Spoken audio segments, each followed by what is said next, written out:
important factor to this. I think that's critical. I love what you said, Karen. Here's what I would caution all my fellow colleagues and politicians out there.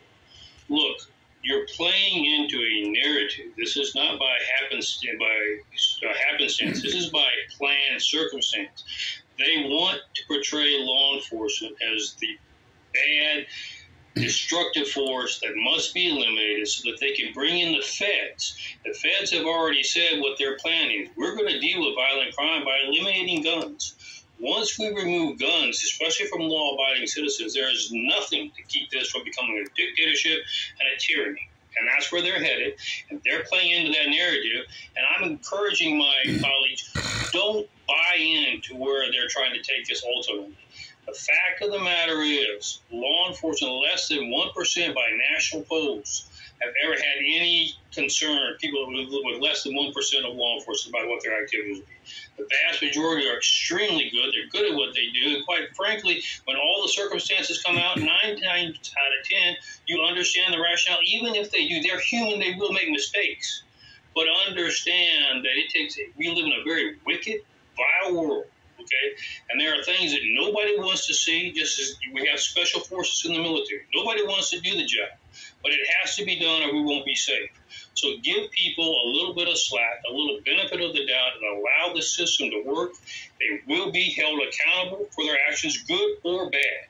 But don't automatically assume that you're going to use this to destroy law enforcement across the country and allow yourself to have the federal government come in, take over, remove our firearms, remove what's left of our freedoms, and then decide to run this country as a dictatorship. And usually I go back and say, around 2015 or so under Obama, it was Al Sharpton coming out saying, see, this is why during those BLM riots, this is why, and of course, officers were literally executed in front of all of us, but I guess we're supposed to forget about that and just act like BLM is just, a beautiful, wonderful civil rights group. But he was saying that's why we needed a federal police force. And then now I heard with, Reverend Al Sharpton with this latest incident, once again say, this is why we need a federal police force, which goes back to what you're saying, which is the ultimate goal here. And I also sometimes have a problem because sometimes I think many on the right are upset going, well, we always feel like we're on the back foot with things, always having to explain, it's not really the way it looks like. Here's how it really looks. This is the truth behind this situation or that. Kind of puts us in a weird light sometimes with, the way the left has a whole lock on the media. So sometimes when an incident like this happens, they want to be, see, look, we agree with you, Democrats. See, we can say, let's throw these 5 officers to the fire. Let's say they're just evil and horrible. See, we agree. But the thing is, the left will keep taking. They're never going to be satisfied with that. And that's why I don't fully care for the argument of, there's always some bad apples out there, but the rest are good. Because no one says that about any other field. Look at how many deaths there are when it comes to medical malpractice. I know people who've died from that. And yet every time you talk about doctors, you don't always add with it the caveat of, well, most are good. Some are just terrible at their jobs and might kill you on accident. But you don't hear that. You only hear that with cops. And then it gets in people's minds that there's something uniquely dangerous, something uniquely evil. There's something up with those cops because you always hear that going, well, there may be some bad apples out there. But again, in any profession, look at teachers. Look how many teachers rape or groom their children. And yet you never talk about teachers with that same kind of, some bad apples out there. You never do.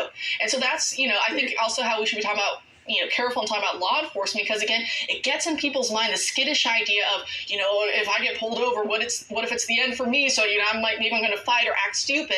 And then again, a cop might come in thinking, well, if this guy's acting stupid, is it because he's going to pull a gun on me? Which has happened. Right. Where I live, we just had 2 officers murdered.